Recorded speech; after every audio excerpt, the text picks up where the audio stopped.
반갑습니다.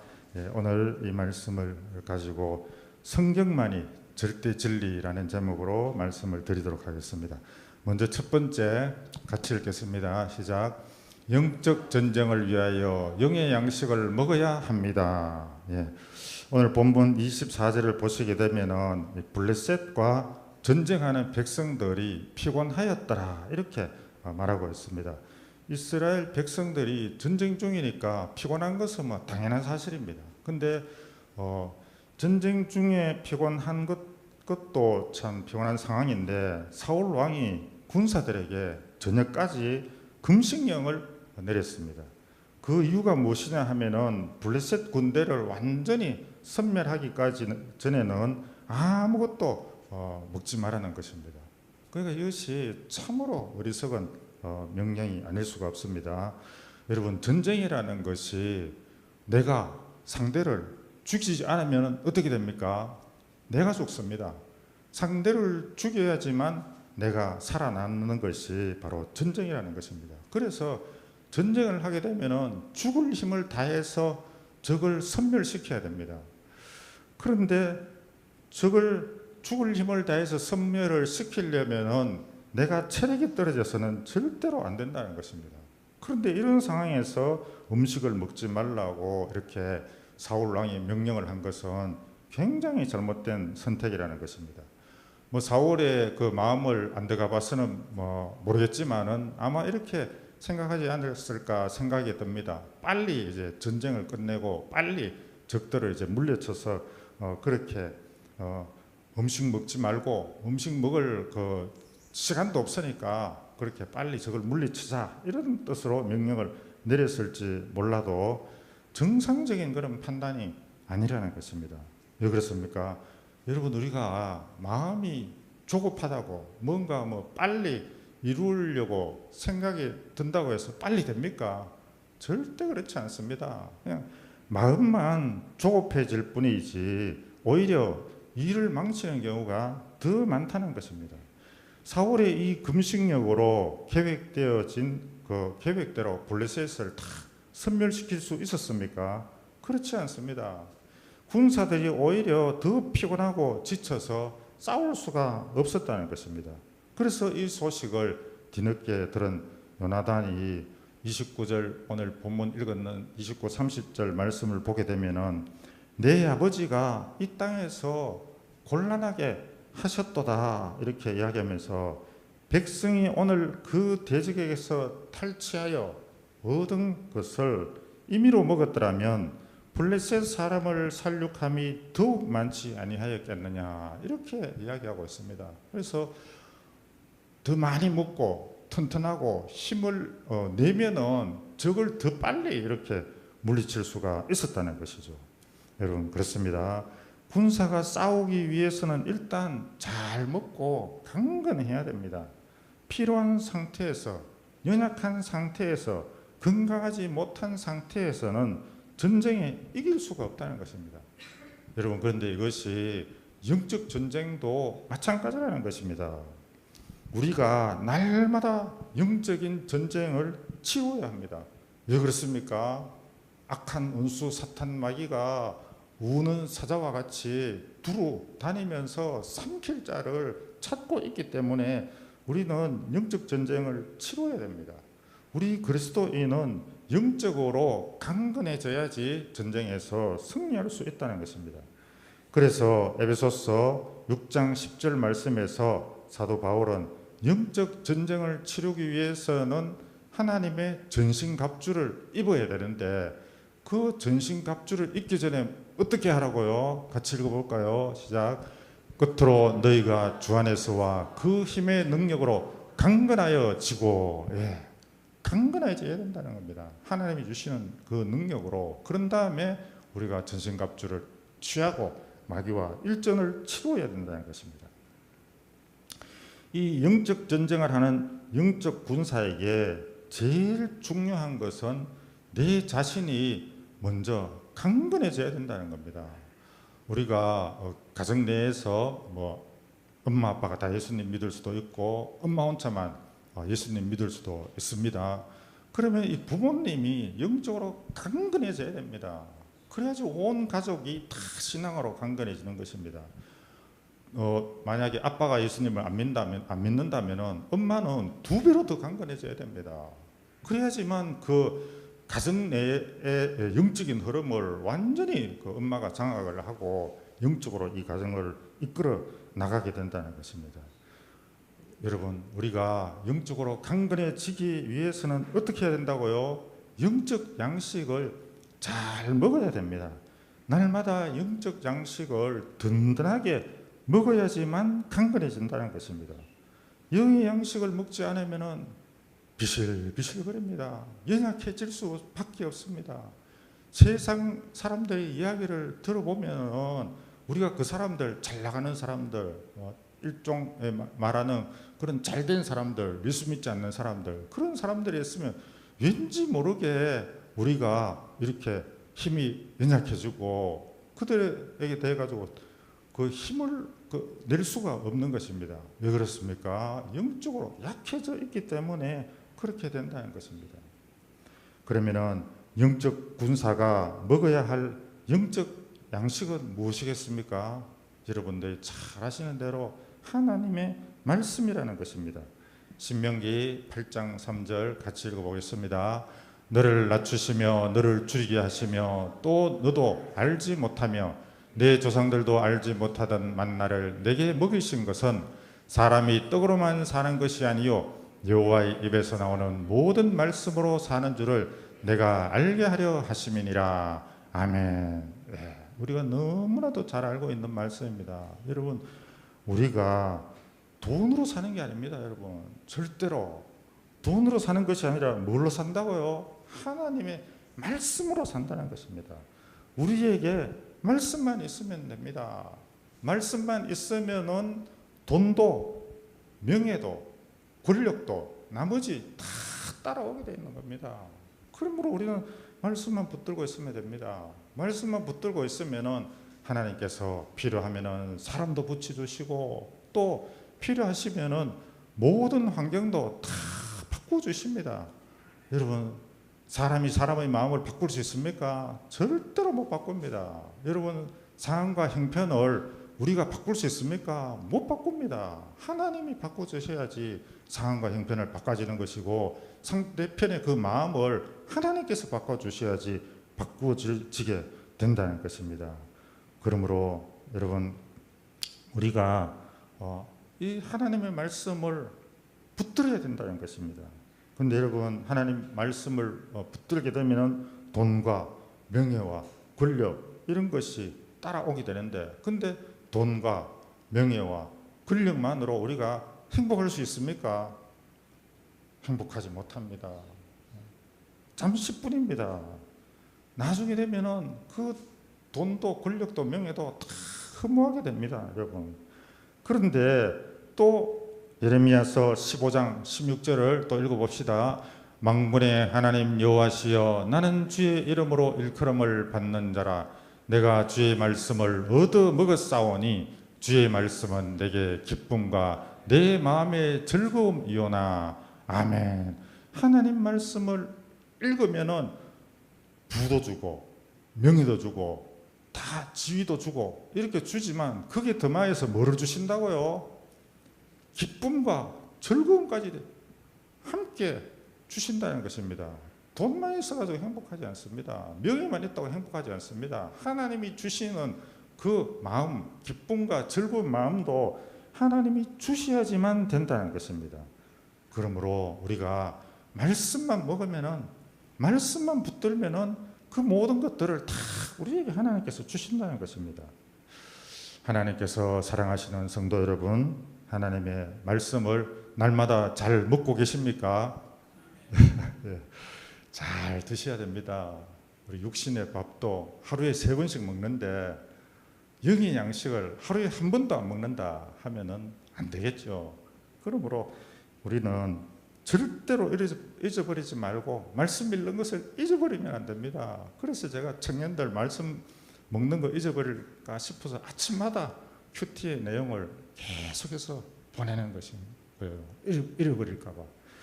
그래서 우리의 영혼에 하나님의 말씀으로 강건해져야 한다는 것입니다.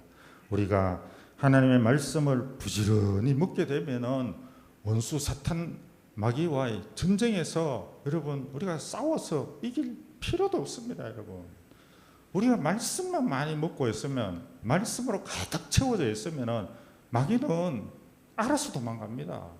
귀신이 한 길로 왔다가 7길로 도망간다고 하지 않았습니까?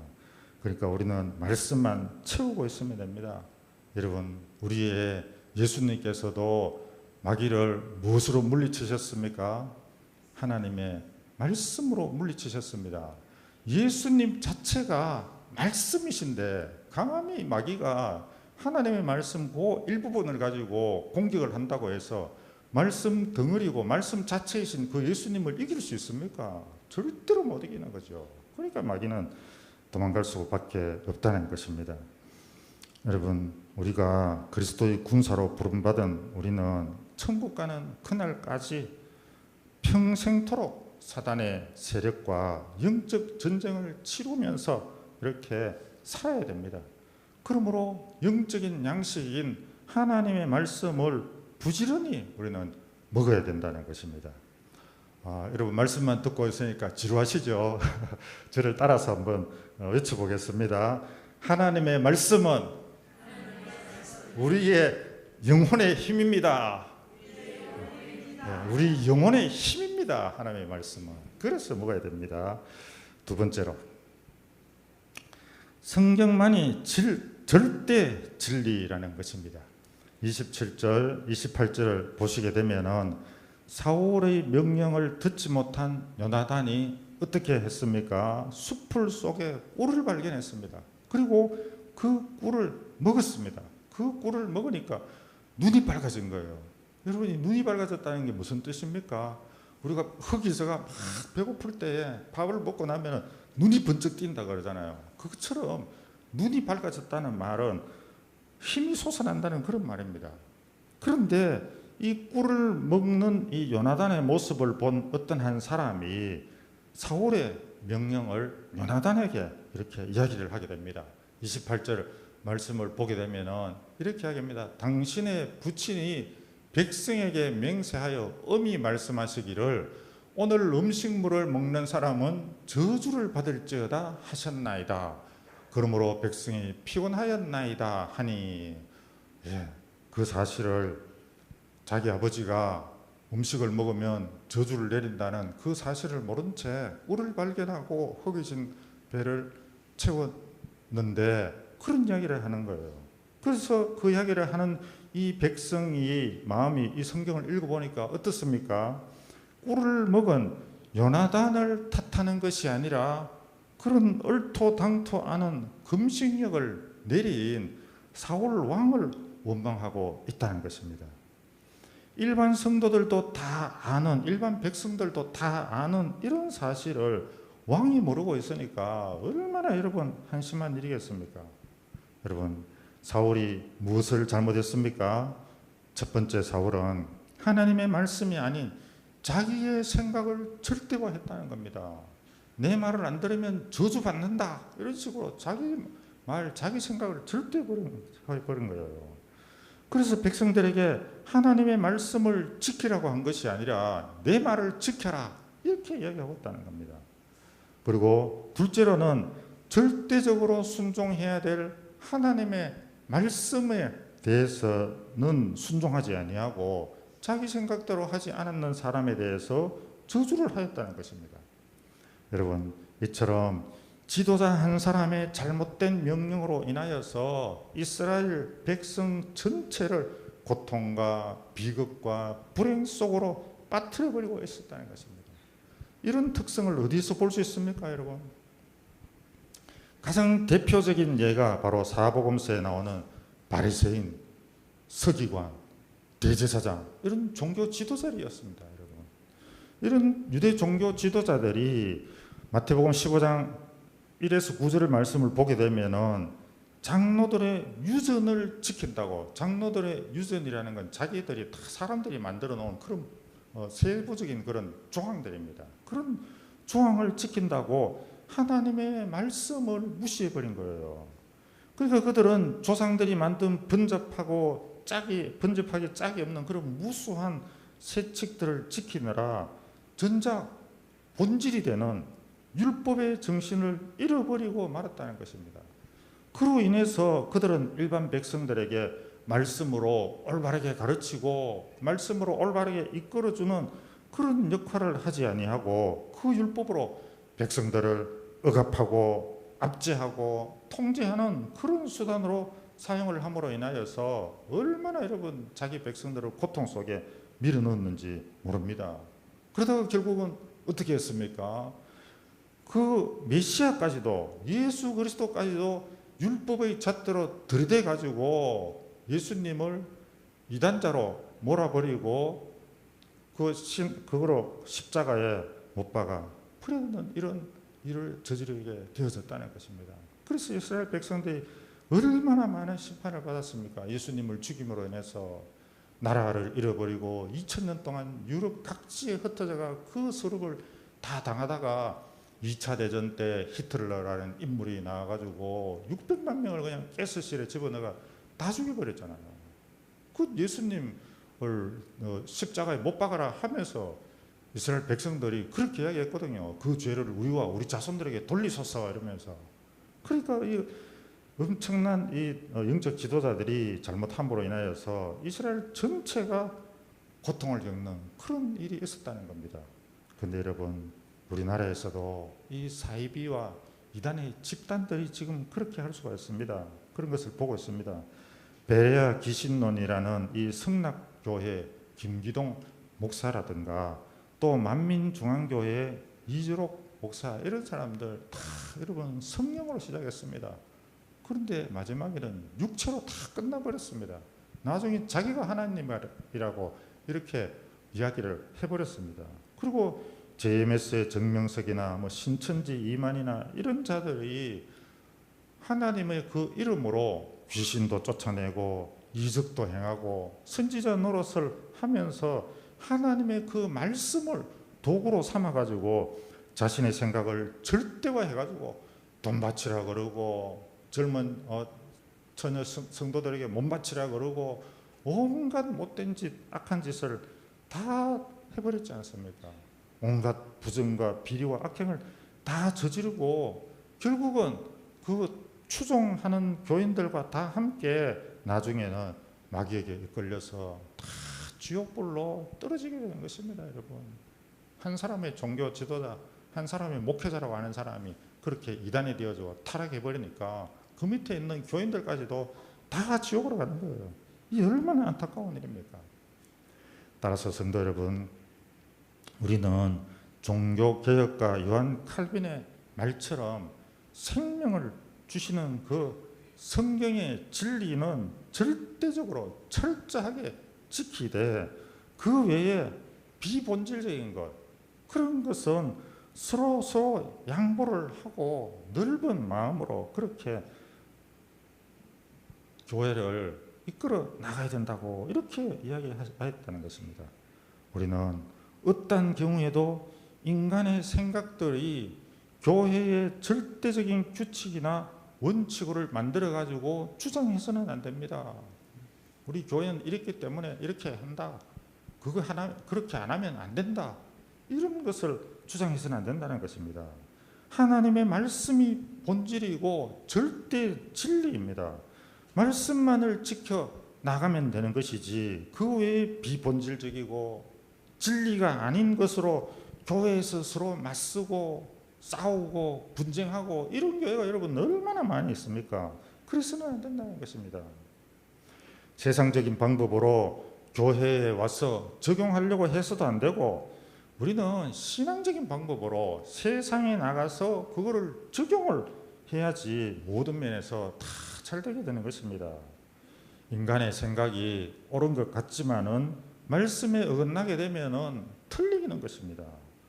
그리고 세상적인 방법으로 해서 시작은 잘 되고 과정이 잘 되는 것 같지만은 결국은 여러분 실패하게 됩니다. 신앙적인 방법은 처음에는 잘 안 되고 삐걱거리고 문제가 생기고 혼란이 생겨도 계속 하나님의 말씀대로 꾸준하게 나아가기만 하면은 결국은 여러분 성공하게 되는 것입니다. 하나님 말씀에 의거해서 하나님 말씀에 따라서 이렇게 앞서 나가서 행하게 되면은 주변에서 이런 말 저런 말 막 하고 흔들어댑니다. 그런데 절대로 흔들리면 안 됩니다. 하나님 말씀이 옳으면은 그 말씀 붙들고 그냥 나가면 되는 거예요. 그럼 옆에서 딴소리하고 엉뚱한 소리하고 공격하는 사람들 서서히 다 없어지게 되는 겁니다. 그러니까 여러분 어렵더라도 힘들더라도 뭔가 잘 안 되는 것 같아도 하나님의 말씀대로만 해나가면은 참고 인내하고 기도하면서 나가게 되면은 하나님이 다 해결해 주십니다. 하나님이 다 하시는 거예요. 고린도후서 4장 2절 말씀 같이 이에 숨은 부끄러움의 일을 버리고 속임으로 행하지 아니하며 하나님의 말씀을 혼잡하게 하지 아니하고 오직 진리를 나타내므로 하나님 앞에서 각 사람의 양심에 대하여 스스로 추천하노라. 아멘. 절대로 우리는 하나님의 말씀을 혼잡하게 해서는 안 됩니다. 오직 진리만을 나타내는 그런 우리가 신앙생활을 해야 된다는 것입니다. 세 번째로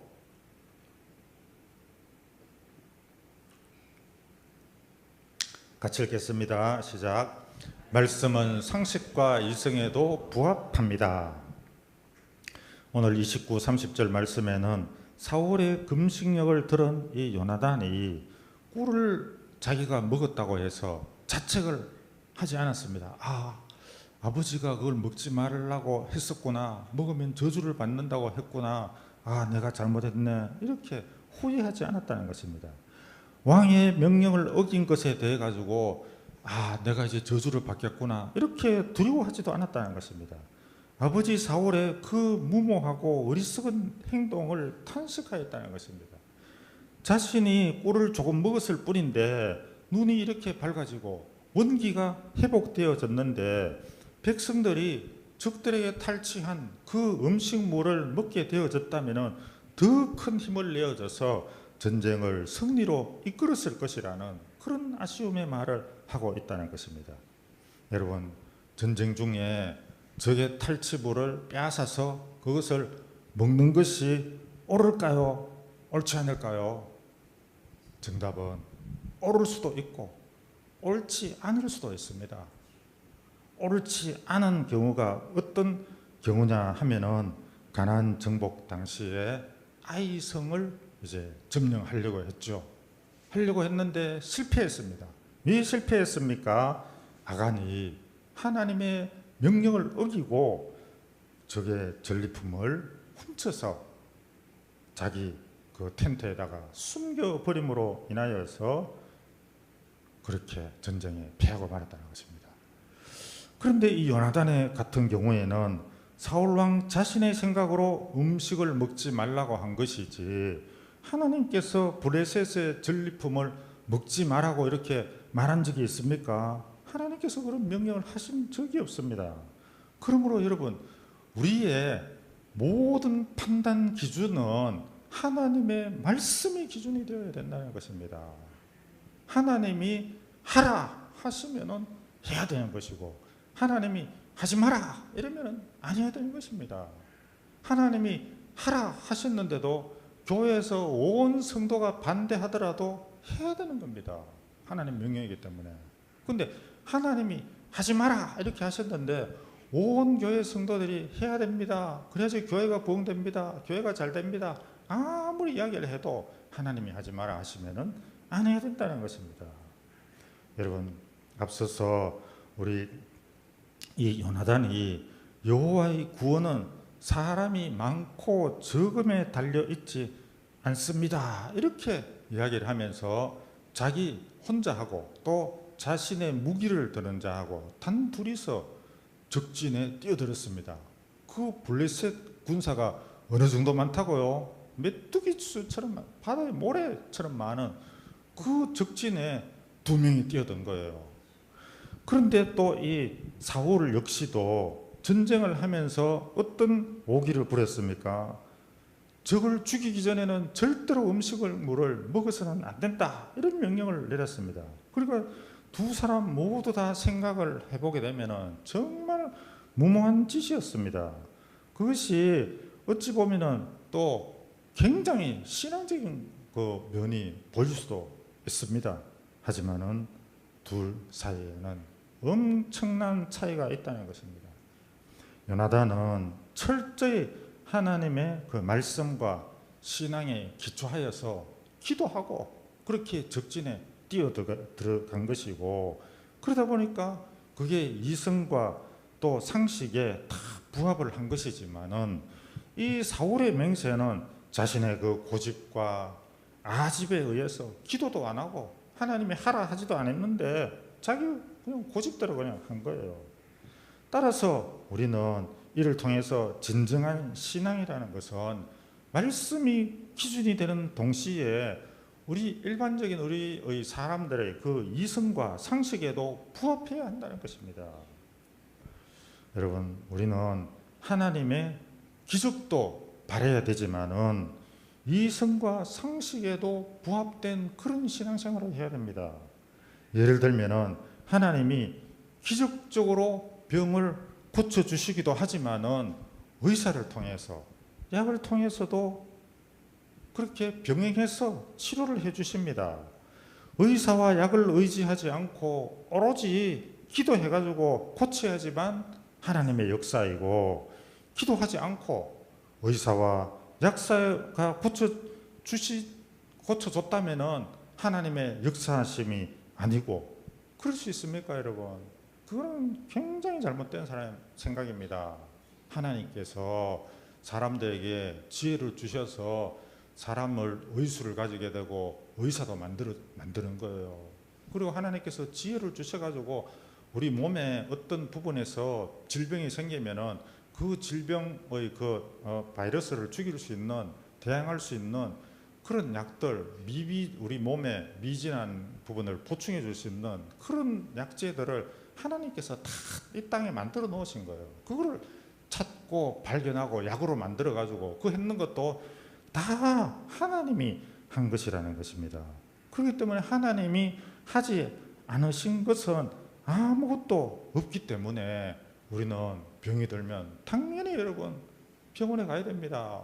의사의 처방을 받아야 됩니다. 의사가 시킨 대로 해야 됩니다. 약을 이거 드세요 하면 이걸 먹어야 되고, 이거 먹지 마세요 하면 안 먹어야 되고, 그러면서도 하나님 앞에 빨리 고쳐주시기를, 빨리 완쾌되기를, 좋은 의사 만나기를 그렇게 우리는 기도해야 된다는 것입니다. 여러분, 기도만 하고 의술과 약을 의지하지 않는 것은 잘못된 신앙이라는 것입니다. 지금은 성령의 시대입니다. 예수님 당시 시대에는 예수님께서 직접 그 병자들을 다 찾아가셔서 뭐 손으로 안수해가 고치시고 말로도 고치시고 뭐 이렇게 그런 기적적으로 다 고치셨지만은, 지금은 하나님이 기적적으로 그렇게 고치는 것보다는 사람을 통해서 다 기적을 연출하시는 것이 대부분입니다. 여러분, 특별한 경우만 하나님께서 기적적으로 고쳐주시는 것이지 그 외에는 다 사람을 통해서 역사하시는 거예요. 여러분, 또 어떤 사람은 하나님이 주신 교회에 열심히 예배를 드리고 말씀 읽고 기도하고 이런 신앙생활을 해야 되는데, 교회 예배 출석은 잘 하지 않으면서 전국 각지에 있는 좋은 기도원을 다 찾아다닙니다. 능력 있는 그런 주의종을 찾아다닙니다. 그래서 어떻게 하든지 간에 그 능력 있는 종들에게 찾아가가 안수라도 한번 받아보려고, 축복기도 한번 받아보려고 돈을 갖다가 본교에서는 헌금도 잘 안 하면서 그쪽 기도원에 가서 돈 막 갖다 주면서 막 안수하고 그런 신앙인들이 있습니다. 여러분, 그것도 절대로 잘못된 신앙입니다. 건전하지 못한 신앙입니다. 우리가 기도에 가서 특별한 날 우리 남전도회나 여전도회가 모여서 기도에 가서 기도하는 거 당연히 해야 됩니다. 그리고 우리 유초등부, 유치부부터 청년대학부 이렇게까지 다 수련회 가야 됩니다. 캠프에 가야 됩니다. 그 캠프에 가서 은혜를 받아야 됩니다. 그러나 그 은혜 받기 이전에 우리가 집회에 가서 은혜 받기 위하여서라도 평상시에 하나님께서 우리에게 정해주신 이 교회 예배 출석을 잘 해야 되는 겁니다. 그리고 평상시에 하나님의 말씀을 읽고 또 기도하고 그런 평상시에 신앙생활을 잘 하다가 그렇게 집회에 가야지만 하나님께서 엄청난 그런 은혜를 내려주시는 것이지, 갑자기 그렇게 아무것도 안 하다가 은혜를 내려주시지 않는다는 겁니다. 설사 교회 생활을 제대로 안 하고 집회에 가가지고 은혜를 받았다 하더라도 하나님께서 왜 은혜를 주셨겠습니까? 그 은혜를 주신 이유는 본교회에 가가지고 더욱더 열심히 신앙생활을 잘 하라고 그렇게 은혜를 주신 겁니다. 하나님이 정말 살아계시는구나, 하나님께서 나를 사랑하시는구나, 나를 만나 주셨구나. 그러면 이제 하나님께서 내가 소속된 교회 가서 열심히 새벽기도도 하고 봉사도 하고 헌신도 하고 또 전도도 하고 이런 여러 가지 신앙적인 그런 활동을 골고루 다 영적인 활동을 해야지만 하나님으로부터 모든 복을 다 받아 누리는 것입니다. 물질의 복도 받아 누리고 건강의 복도 받아 누리고 자녀의 복도 받아 누리고 인복도 있어야 됩니다. 여러분, 인복, 사람의 복이 있어야 돼요. 그리고 행복도 하나님께서 다 주신다는 것입니다. 그리고 무엇보다도 은혜 받은 사람은 사랑의 사람이 되어야 됩니다. 사랑의 사람. 우리가 은사 중에서도 최고의 은사가 바로 사랑입니다. 사랑.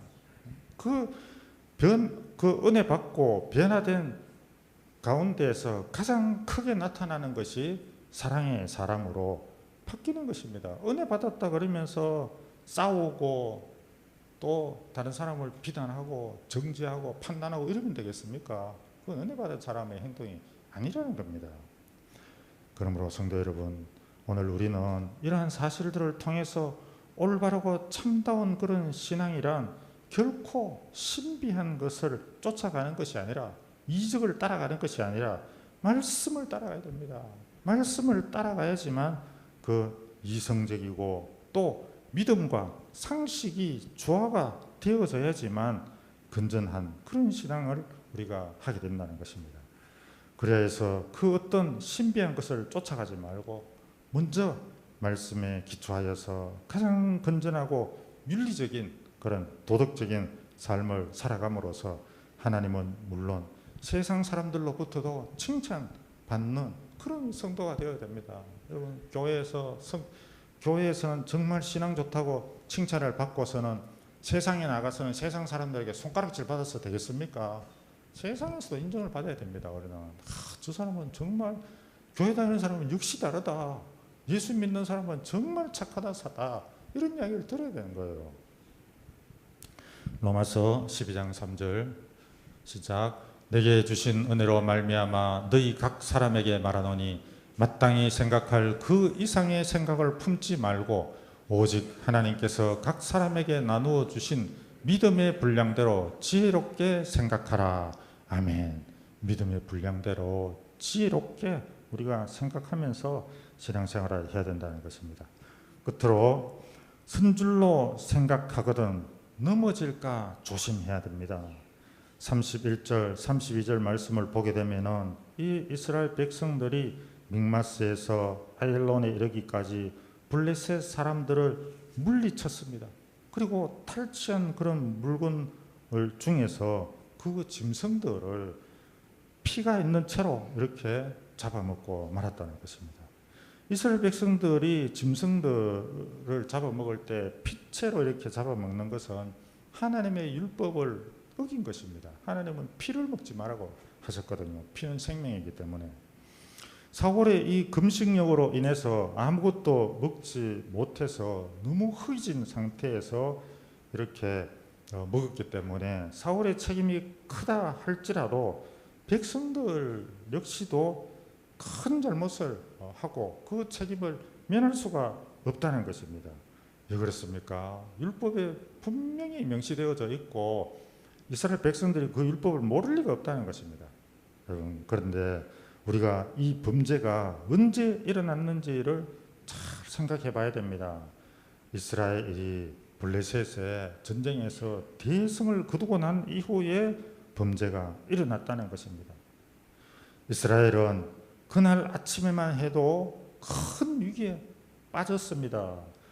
이 사울이 만용을 부려서 겁도 없이 블레셋을 치겠다고 공격을 함으로 인해서 오히려 블레셋에게 망하게 될 그런 지경에 놓여졌는데, 이 요나단의 용기와 또 하나님의 도우심으로 인해서 이스라엘은 그 위기를 극복하고 전세를 완전히 역전시켜서 큰 승리를 거두었습니다.